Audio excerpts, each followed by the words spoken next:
Sporting recomprou os valores mobiliários obrigatoriamente convertíveis, conhecidos como VMOCs, ao BCP com valor nominal de 83,4 milhões de euros. Com esta operação, que obrigou o clube a antecipar 38,5 milhões de euros em receitas referentes aos direitos de televisão, os Leões ficam com 83,9% do capital da SAD. É para nos explicar e falar mais um pouco sobre esta operação que vamos falar com o economista João Duque, a quem agradeço a sua presença aqui neste Jogo Económico. Boa tarde. Boa tarde. Professor, começava por lhe perguntar, em primeiro lugar, que avaliação é que faz desta operação realizada pelo Sporting?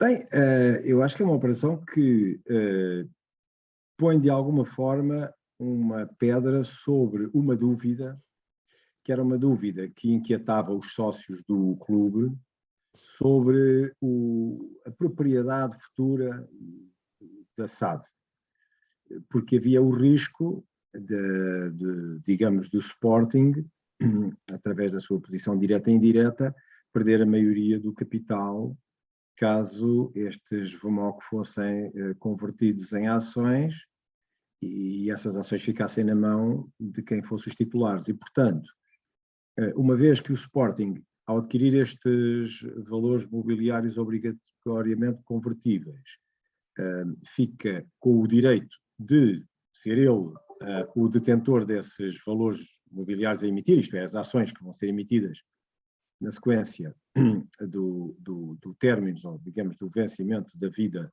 útil dos VMOCs, então fica garantido de que o Sporting não perde a maioria, o Sporting Clube não perde a maioria da titularidade da Sporting SAD. Eu acho que isso é uma questão que,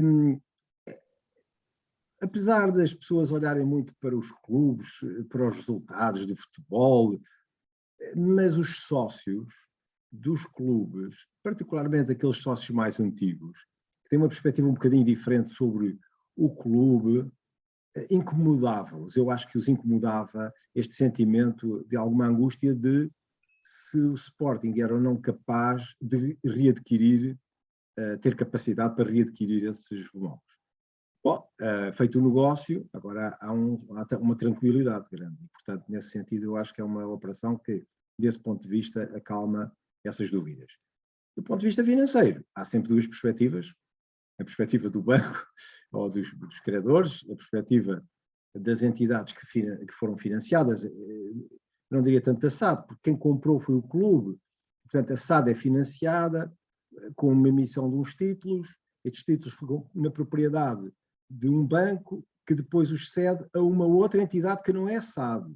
E, portanto, mas esta entidade é o clube e, portanto, que se confunde de certa maneira com a SAD, mas é uma entidade diferente.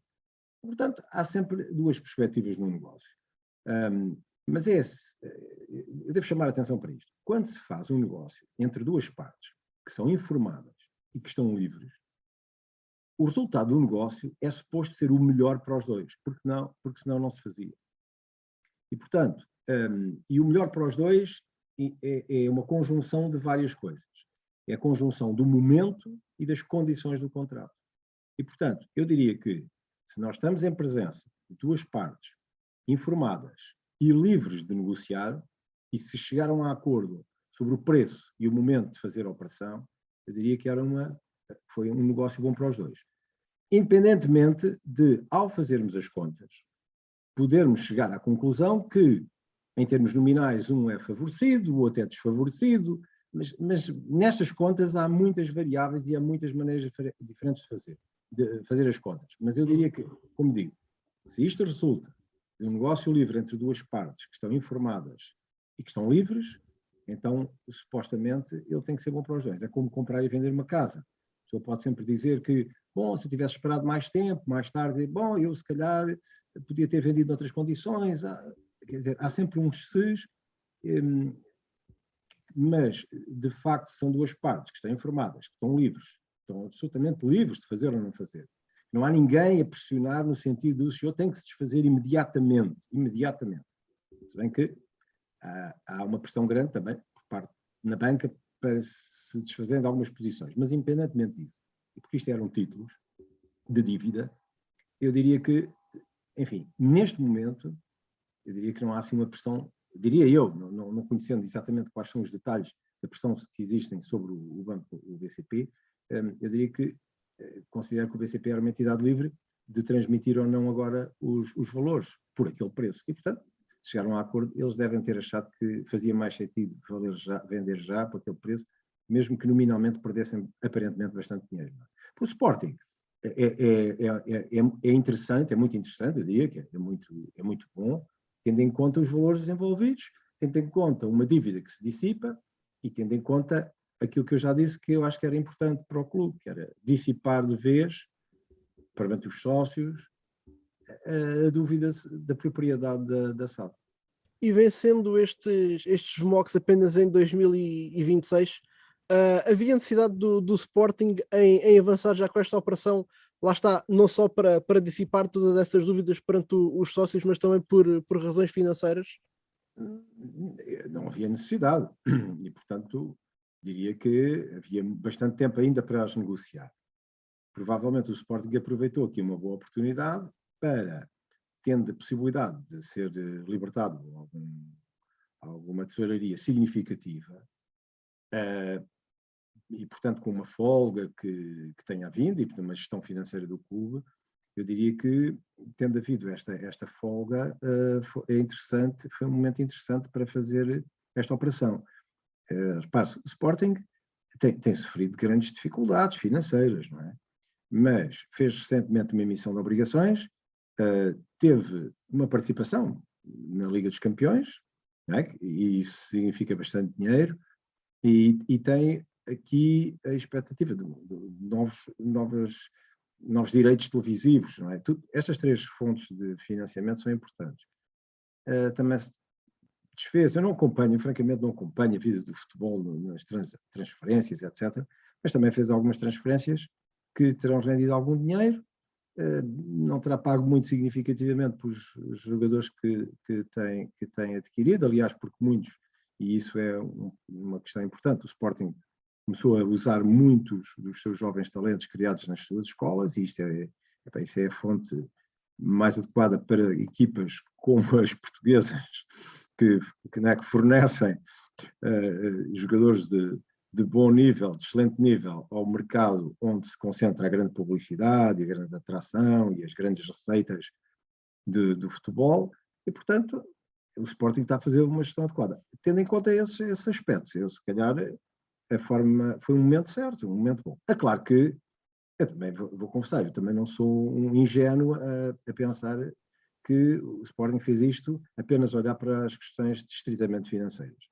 E acho que há aqui uma utilização desta operação para se fazer coincidir também exatamente na véspera de uma eleição. Acho que era desnecessário. Se coincidiu, é assim, há muitas coincidências na vida, mas se coincidiu esta ser nas vésperas da eleição, acho que é demasiada coincidência. E, portanto, eu não acredito, e até coincidindo, acho que eu diria que se estivesse no lugar do Presidente, tendo em conta o seu passado e, de facto, até os opositores que se estavam a perspectivar, etc., eu acho que teria caído bem adiar o anúncio desta medida para o dia após as eleições. Mas, enfim, mas também entendo que ele se queria apresentar a votos, mostrando que também aqui neste plano, pronto, fez uma diligência com sucesso. Pronto, quer dizer, portanto, isto é, que é do ponto de vista financeiro, acho que o Sporting se aproveitou alguma debilidade do credor, aproveitou muito bem. Portanto, se por acaso sentiu que havia alguma pressão no mercado sobre o BCP, por parte até dos reguladores, para que o BCP se visse livre desta posição nestes ativos, e o aproveitou, do ponto de vista financeiro, fez muito bem. Mas eu não sei, não tenho detalhes para poder dizer isso. Não sei, não estou na perspectiva do BCP, não sei. Pegando precisamente nesse timing temporal das eleições do clube no passado dia 5 de março, os outros candidatos à presidência defenderam a possibilidade de Frederico Varandas ter hipotecado o futuro do clube para benefício próprio com esta operação. Se há pouco lhe perguntei se havia necessidade desta operação ter avançado já, pergunto-lhe agora se o Sporting podia ter adiado esta operação até 2026. Bem, ela podia. A questão era saber se acabava, em termos financeiros, de pagar mais. E há aqui, digamos, aqui há uma dúvida que não se consegue desfazer hoje, não é? Agora, estamos agora a especular, vou especular sobre o futuro, não faço ideia do que vai ser o futuro do Sporting, mas imagine-se que o Sporting até começa a ter mais condições e o próprio credor começa a perceber que o Sporting, tendo condições para pagar, pode, mais junto da data, fazer pressão ao contrário, porque sente, eu agora estou a teorizar um bocadinho, nós temos aqui duas forças que têm poderes diferentes. Por um lado, sobre a banca recai uma pressão para se desfazerem de posições acionistas. A banca, o objetivo de um banco não é ter ações de empresas. Portanto, o objetivo do banco é emprestar dinheiro, portanto, é fazer crédito, não é? Conceder crédito, eventualmente suportando o crédito com base em instrumentos, garantias, etc. Portanto, essa é a lógica. Ao chegar ao fim do vencimento de um instrumento de dívida e transformando essa dívida em ações, isso não passa a não ser o objetivo do banco. O banco é pressionado a vender,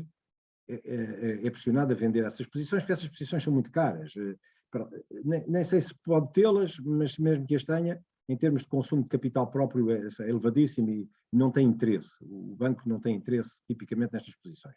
Portanto, é forçado a vender. Por outro lado, o Sporting sente que não é bom não ter o domínio do clube, da SAD, não é? Portanto, há aqui pressões fortes num sentido de até, de ambas as partes, tentar resolver o diferendo o mais depressa possível, às tantas. Portanto, eu olhando para essas críticas, eu percebo que se vai dizer, bom, o Sporting hipotecou porque foi à custa de rendimentos futuros, de publicidade, etc. Não sei, quer dizer, o que eu penso é que é uma oportunidade que se calhar não encontra com facilidade, porque isto não é um título cotado, não se pode ir comprando, percebendo também que há aqui uma coincidência, ou melhor, há aqui uma utilização aparente de verbas que consegue antecipar por contrapartida de receitas futuras.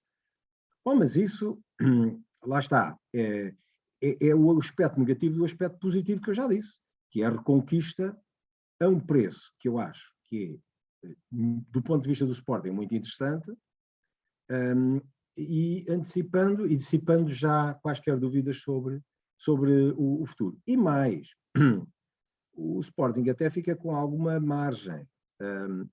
Porquê? Porque com uma percentagem tão elevada de capital, porque o Sporting diz no comunicado que fica com mais de 80% da posição acionista, uma vez exercidos os direitos destas VMOCs, não é? E está anunciado que vai fazê-lo, o Sporting fica com um espaço para alienar uma parte da sua posição a terceiros. E, portanto, digamos que parte do encaixe, isto pode ser visto como um investimento, quer dizer, é como uma pessoa que compra um terreno com 2 hectares, mas só precisa de 1 hectare. Mas apareceu um vendedor com boas condições a vender os 2 hectares. E ele compra já os 2 hectares e diz, bom, mais tarde eu agora vendo uma parte, vendo 1 hectare porque não me interessa. E apesar de eu ter comprometido aqui um bocadinho o meu futuro, ou ter hipotecado outras coisas quaisquer, eu depois vou recuperar isso de outra maneira. Até com uma parceria que pode ser interessante, não sei, agora é uma questão de darmos aqui asa à imaginação e apareçam compradores. Portanto, acho que se virmos também nessa perspectiva, e imaginando que o Sporting fica com mais de 80%, embora existam ainda outros VMOCs que depois vão fazer diluir esta posição, não é? Esta posição não é, ainda isto não corresponde à totalidade do vencimento das VMOCs, tanto quanto eu entendi, e portanto, se houver, como há outras VMOCs ainda que estão nas mãos de terceiros e que, se essas forem exercidas ou transformadas em capital, a ação, isso significará uma redução, uma diminuição. Mas, mesmo assim, penso que, tendo em conta os valores, assim que me recordo, o Sporting ainda conseguirá ficar com alguma porcentagem, pode, lá está, alienar sem pôr em causa os 50%, a maioria do capital. Quem também deixou críticas a esta operação de recompra dos MOCs por parte do Sporting foi o rival da segunda circular, o Benfica, que classificou esta operação como um perdão de dívida gigantesco de 12 milhões de euros. Os outros clubes têm motivos, têm razões para se sentirem lesados após a conclusão deste negócio? Pois, é assim, o BCP é uma empresa privada detida por acionistas, a maior parte nem são residentes, não querem saber de Sportings, nem de Benficas, nem de coisas nenhumas. O que eles olham para as operações em termos de rentabilidade, aplicação, custo e benefício que têm para a empresa. E a sua administração, eu não acredito que a administração seja minimamente afetada por essas questões clubísticas. Portanto, acho que há aqui questões que são analisadas em termos de interesse, oportunidade e execução. E o BCP achou que aquilo era o melhor que podia fazer. Agora, vamos lá ver, o que é que isto impactou no BCP? O BCP, não sei como é que estão constituídas as imparidades em relação a este tipo de título. Este título podia até estar completamente já considerado quase que não cobrável, não é? Pronto, não sei, podia estar completamente imparizado. E nesse caso, então, até teria sido uma venda muito interessante, porque deu-se um valor a uma coisa que se considerava que era irrecuperável. Mas, imaginando que foi, digamos, o valor líquido que estaria no balanço. Nesse caso, mais uma vez, o BCP considerou que, lá está, recuperou aquilo que era o valor líquido que tinha considerado no balanço, porque, dado o risco deste tipo de operações, de títulos, o valor atual, tendo em conta o risco do devedor, podia ser elevado e, portanto, este seria o valor. O que quer dizer que, nesse caso, seria absolutamente indiferente para o BCP e, portanto, do ponto de vista eu agora estou a olhar para um ponto de vista de uma empresa privada que defende o seu interesse. Acho que aí, quer dizer, podem acusar o BCP, não o Sporting. O Sporting fez, quer dizer, terá tentado fazer o melhor para o seu lado. Agora, do ponto de vista nominal, pode parecer um bocado estranho, não é? Mas atenção, estas reduções de valor, que muito provavelmente o BCP foi atirando para cima dos títulos do Sporting no seu balanço, e eu estou a falar especulativamente, não sei, estou a imaginar. Isso significou ter menos lucros nos anos anteriores e, portanto, foi penalizando as contas, foi considerando uma perda parcial ao longo do tempo, é resultado de uma baixa expectativa de cobrança ou de um elevado custo de oportunidade de capital quando se aplica aquele tipo de atividades e setores e empresas. E, portanto, pergunta-se, o Benfica, o Porto, eu não faço ideia se já negociaram, se não negociaram, tiveram reduções. Quer dizer, isto acontece em muitas empresas, acontece, infelizmente, na banca, com muitos devedores, e o que muitas vezes acontece é que se vendem os créditos, e muitas vezes vendem-se a terceiros. Aqui há uma negociação direta com o próprio. Portanto, eu diria que, repare-se, o Benfica e o Porto, não sei se tiveram já operações semelhantes, se terão em curso operações ou posições para negociar semelhantes. Acho que devem fazê-lo, tentar resolver os seus problemas e, naturalmente, chamar a atenção se há aqui alguma desvantagem que possa ser sacada. Eu diria que, por exemplo, se fosse um empréstimo da Caixa Geral dos Depósitos ou até do Novo Banco, em que depois isto acaba por ser diretamente um custo digamos, dos cidadãos portugueses, então eu diria que aí eu acho que eu era mais sensível a esse argumento. Porque lá está, o novo banco, ao reconhecer, imagina, imparidades do valor do caso do Sporting, alguém depois ia apresentar a conta ao Fundo de Resolução e o Fundo de Resolução pagava, que éramos nós todos. Todos, inclui os cidadãos que são do Sporting, do Porto, do Benfica, e todos os outros que não são de nenhum, e, portanto, estamos todos a contribuir, todos a pagar, de forma direta. Se fosse a Caixa Geral de Depósitos, uma redução de lucros também significava todos nós sermos, digamos assim, menos bafejados com resultados. Aqui o custo é apenas, há uma redução de resultados, e essa redução dos resultados leva a um menor pagamento de impostos por parte do BCP, no caso dos anos anteriores terem constituído imparidades e elas agora se revelarem úteis. Há aqui um bocadinho de queixa, é normal que assim seja, e eu confesso que não gosto de estar a pagar para coisas a que não fui chamado, mas eu diria que não mais do que aquilo que é a regra em geral. E, portanto, mas eu, como lhe digo, tenho alguma dificuldade em considerar que, tendo em conta o tipo de contraparte, há um benefício imediato, óbvio, quer dizer, ao Sporting, porque lá está, eu não estou a admitir que o BCP tenha negociado com o Sporting estas condições, porque é o Sporting.